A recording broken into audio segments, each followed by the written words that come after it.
Hello दोस्तों, मैं doctor राखी काम्बोज हिंदी साहित्य प्रश्नोत्तरी लेकर उपस्थित हूँ।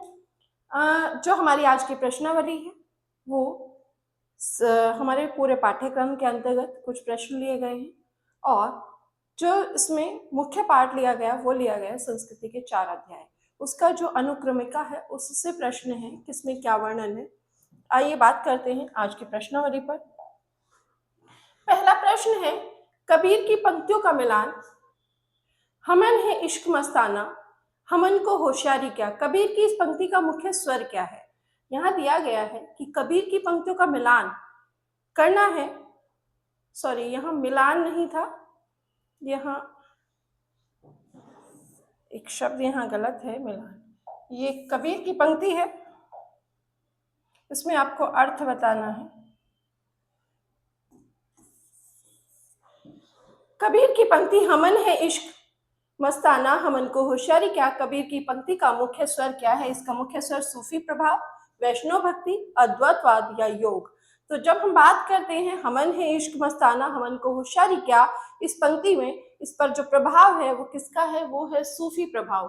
कौन सा प्रभाव है, सूफी। ठीक है, वैष्णव भक्ति या अद्वैतवाद योग का नहीं, बल्कि इस पंक्ति के अंतर्गत हमें पता चल रहा है कि कबीर पर सूफी का प्रभाव है। क्योंकि माना जाता है कि कबीर में हठ योग की जो साधना है, हठ योग पद्धति जो है वो नाथों से ली है, लेकिन उनके उसमें सूफी प्रभाव, सिद्ध प्रभाव और आपको नाथों का प्रभाव भी दिखाई देगा। तो वैष्णव भक्ति, अद्वैतवाद, योग, इन सब का प्रभाव कबीर के साहित्य में दिखाई पड़ता है। अंधा युग युद्ध की निरर्थकता और मानवीय मूल्यों के पतन का नाटक है। यहाँ कथन दिया गया है कि जो अंधा युग नाटक है, अंधा युग युद्ध की निरर्थकता और मानवीय मूल्यों के पतन का नाटक है, क्योंकि तर्क दिया गया इसमें महाभारत के 18वें दिन की संध्या से लेकर कृष्ण की मृत्यु तक का चित्रण है। ए सही आर गलत, ए गलत आर सही, ए और आर दोनों सही, या ए और आर दोनों गलत। तो यहाँ क्या हो जाएगा, अंधा युग युद्ध की निरर्थकता और मानवीय मूल्यों के पतन का नाटक है, ये सच है, क्योंकि इसमें महाभारत के 18वें दिन की संध्या से लेकर कृष्ण की मृत्यु तक का चित्रण है, ये भी सही है। तो यहाँ हो जाएगा कि दोनों सही हैं। क्या हो जाएगा, दोनों सही हैं। अगला प्रश्न है, नाटक चंद्रगुप्त का पात्र नहीं है। चंद्रगुप्त नाटक किसका है, कौन से वर्ष में लिखा गया। यहाँ से मोस्टली प्रश्न क्रम से पूछा जाता है कि कौन से वर्ष में लिखा गया, तो 1931 में लिखा गया। लेकिन बात कर रहे हैं कि इसका कौन सा पात्र नहीं है। जो 4 विकल्प दिए गए हैं, चाणक्य, सिंहरण, स्कंदगुप्त या कौंडिल्य, तो चंद्रगुप्त नाटक का जो पात्र नहीं है वो कौन नहीं है, स्कंदगुप्त नहीं है। स्कंदगुप्त नाटक का पात्र है। ठीक है, 3 नाटकों के पात्र आपको चंद्रगुप्त के जयशंकर प्रसाद के नाटकों के याद रखने हैं। चंद्रगुप्त, स्कंदगुप्त और ध्रुव स्वामी, इनके जो पात्र हैं वो आपस में कंफ्यूजन करते हैं। ध्रुव स्वामी,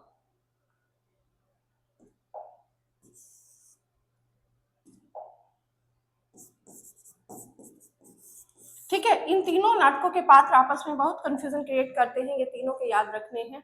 कथन है, घृणा ईर्ष्या की बड़ी बेटी है।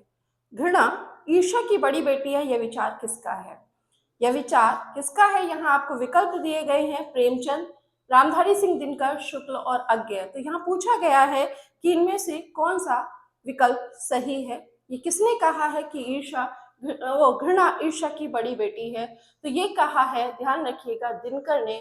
और दिनकर ने कब कहाँ कहा है, तो अपने निबंध ईर्ष्या तू न गई मेरे मन से, किस निबंध के अंतर्गत कहा है, ईर्ष्या तू न गई मेरे मन से। इस निबंध के अंतर्गत रामधारी सिंह दिनकर ने कहा है कि घृणा ईर्ष्या की बड़ी बेटी है। ठीक है, छायावाद शब्द का प्रथम प्रयोग किसने किया। छायावाद शब्द का प्रथम प्रयोग किसने किया, मुकुटधर पांडे, नामवर सिंह, शुक्ल या नंद दुलारे वाजपेयी। तो आप देखेंगे छायावाद शब्द का प्रथम प्रयोग करने की बात जब आती है तो वो किया गया मुकुटधर पांडे के द्वारा। किसके द्वारा, मुकुटधर पांडे के द्वारा। ठीक है, भक्ति को रस रूप में प्रतिष्ठित करने वाले आचार्य, भक्ति को रस रूप में प्रतिष्ठित करने वाले आचार्य कौन है, वल्लभाचार्य। रूप गोस्वामी, मधुसूदन सरस्वती या ब और स, यानी रूप गोस्वामी और मधुसूदन सरस्वती दोनों। तो आपको बताना है कि कौन से ने भक्ति को रस रूप में प्रतिष्ठित किया।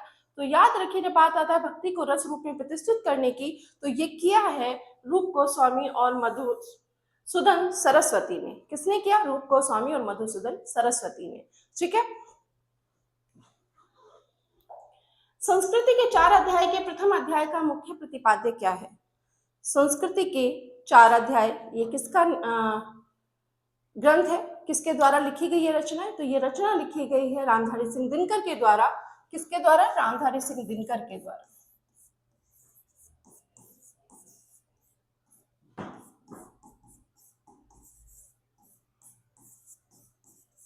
ठीक है।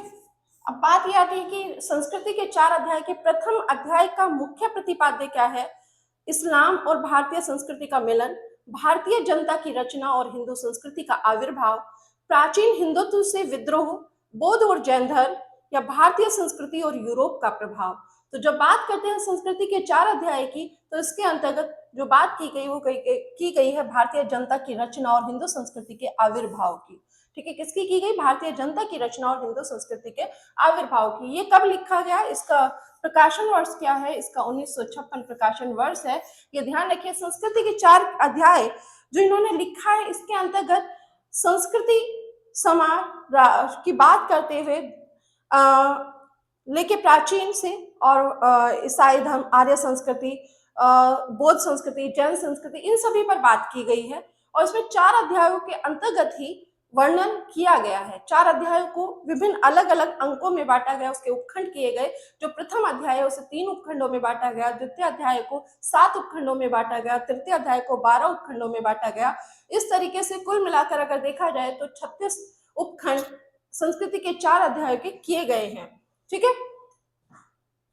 अगला प्रश्न, इससे संबंधित जानकारी, जो संस्कृति के 4 अध्याय से, ये कब प्रकाशित हुआ? 1956 में हुआ। पुरस्कार कौन सा मिला है दिनकर को इस पर? 1959 में साहित्य अकादमी पुरस्कार मिला है।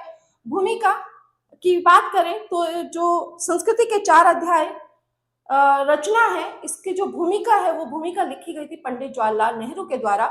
ये भी आपको ध्यान रखना है कि संस्कृति के 4 अध्याय की जो भूमिका है वो किसने लिखी थी? पंडित जवाहरलाल नेहरू ने। ठीक है।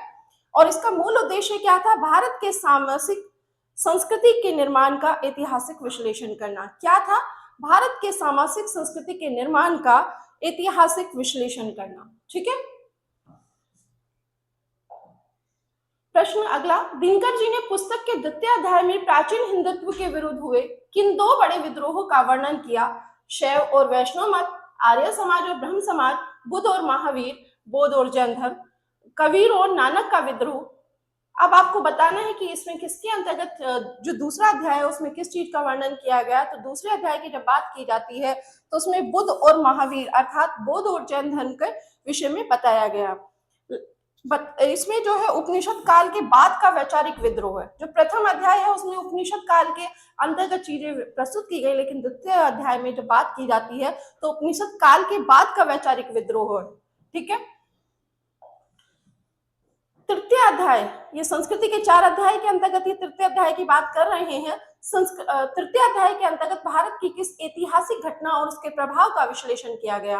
अंग्रेजों का आगमन, भारत में इस्लाम का आगमन और हिंदू मुस्लिम समन्वय, मौर्य साम्राज्य का पतन और भक्ति आंदोलन का उदय।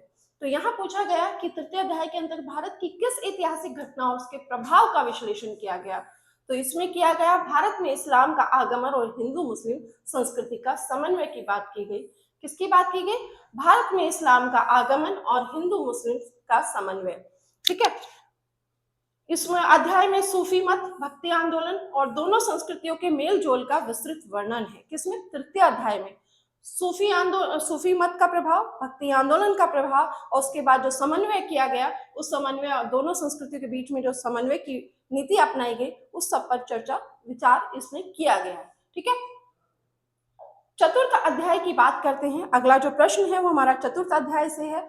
चतुर्थ अध्याय के अनुसार भारतीय संस्कृति पर यूरोपीय प्रभाव का सबसे महत्वपूर्ण परिणाम दिनकर जी ने किसे माना?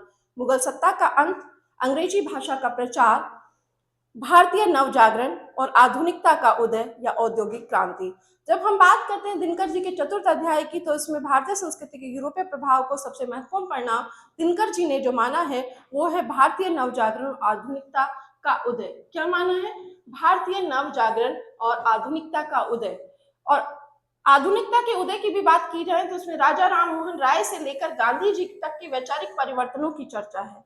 किसकी चर्चा है? राजा राम मोहन राय से गांधी जी तक के वैचारिक परिवर्तनों की चर्चा की गई है। कौन से अध्याय में? चतुर्थ अध्याय में। ठीक है। संस्कृति के 4 अध्याय में वर्णित 4 बड़े सांस्कृतिक संघर्षों का सही अनुक्रम क्या है? इसमें संघर्ष या मेलजोल का वर्णन किया गया है। तो संघर्षों या मेलजोल का सही अनुक्रम क्या है? तो अभी हमने देखा प्रथम अध्याय में आर्य और द्रविड़ संस्कृति है, दूसरे में बौद्ध और जैन संस्कृति है, तृतीय में इस्लाम का आगमन के बाद की संस्कृति है और चतुर्थ में यूरोपीय प्रभाव है। तो इस आधार पर हम जो उत्तर है हमारा क्या हो जाएगा? आर्य या द्रविड़, बौद्ध और जैन, इस्लाम और यूरोप। यानी प्रथम अध्याय में आर्य और द्रविड़ का वर्णन है, दूसरे में बौद्ध और जैन का है, तीसरे में इस्लाम प्रभाव है, तीसरे में यूरोपीय प्रभाव है, सॉरी चतुर्थ में यूरोपीय प्रभाव है। ठीक है। तो हमारा उत्तर क्या हो जाएगा? यहाँ हमारा उत्तर हो जाएगा बी। हिंदू संस्कृति और इस्लाम के मेल जोल और सामाजिक संस्कृति का वर्णन किस अध्याय में है? अब जो अभी बताया गया, अब ये पूछ रहा है क्या हिंदू संस्कृति और इस्लाम का मेल जोल अभी बताया था किस अध्याय में है? तृतीय अध्याय में है। किस अध्याय में है? तृतीय अध्याय में। प्रथम में आर्य और द्रविड़ का है, दूसरे में बौद्ध और जैन का है, तीसरे में इस्लाम प्रभाव है और चतुर्थ में यूरोपीय प्रभाव है। अगर तृतीय अध्याय की बात करें तो इसमें मध्यकालीन भारत की साझा संस्कृति और भारत भक्ति सूफी आंदोलनों का प्रभाव का वर्णन है। ठीक है। भारतीय संस्कृति और यूरोप शीर्षक वाला अध्याय पुस्तक के क्रम में किस स्थान पर आता है? अब तो आप बता ही पाएंगे भारतीय संस्कृति और यूरोप का प्रभाव जो किस के अंतर्गत आएगा? चतुर्थ के अंतर्गत आएगा, चौथा अध्याय होगा। ठीक है। और इसमें अभी बताया था कि राजा राम मोहन राय से गांधी जी तक के वैचारिक परिवर्तनों का उल्लेख इस चतुर्थ अध्याय में किया गया है। ठीक है। तो इसमें आधुनिक काल और नवजागरण की व्याख्या की गई है। ये कुछ संक्षिप्ति है अध्यायों की।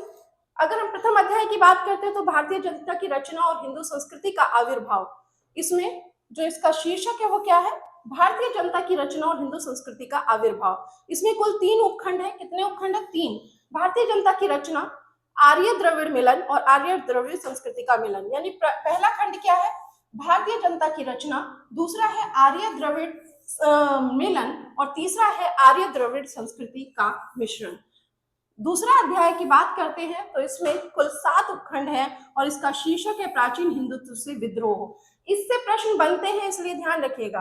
प्राचीन हिंदुत्व से विद्रोह, इसमें कुल कितने उपखंड हैं? इसमें 7 उपखंड हैं। यह अध्याय मुख्य रूप से उपनिषद काल, बौद्ध धर्म, जैन धर्म और उनके द्वारा वैदिक कर्मकांडों को दी गई चुनौतियों पर आधारित है। इसमें भगवान बुद्ध, महावीर और उस काल की दार्शनिक क्रांतियों का विवरण है।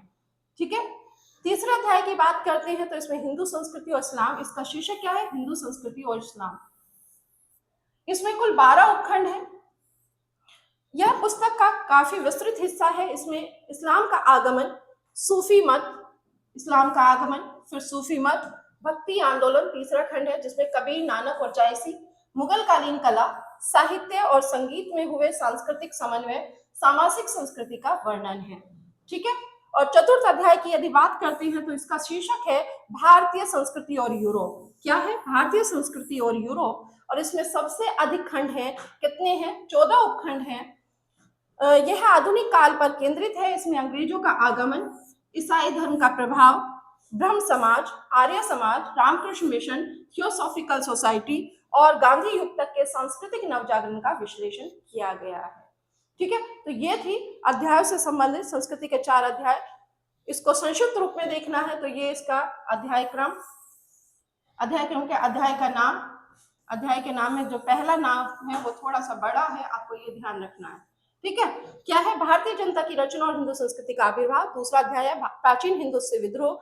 तीसरा है हिंदू संस्कृति और इस्लाम और चौथा है भारतीय संस्कृति और यूरोप। ठीक है। पहले में बताया प्रथम अध्याय में 3 उपखंड है, दूसरे अध्याय में 7 उपखंड है, तीसरे अध्याय में 12 उपखंड है और चौथे अध्याय में 14 ही उपखंड है। तो इस तरीके से कुल कितने उपखंड हो गए? 36 हो गए। 4 के अंतर्गत 4 अध्याय हैं और 36 उपखंड हैं। ठीक है। अध्याय कितने हो गए? 4। नाम में ही है संस्कृति के 4 अध्याय, तो 4 ही अध्यायों के आधार पर से लिखा गया है। ठीक है, तो ये थी हमारी आज की प्रश्नावली और कुछ जानकारी। अगली कक्षा में फिर आगे की प्रश्नोत्तरी लेकर उपस्थित रहेंगे। कल फिर किसी विशेष पुस्तक से जो हमारे प्रश्न बन सकती हैं, जो संभावना है, उनको लेकर उपस्थित होंगे। तब तक के लिए सभी को नमस्कार, अपना ध्यान रखिए और पढ़ते रहिए।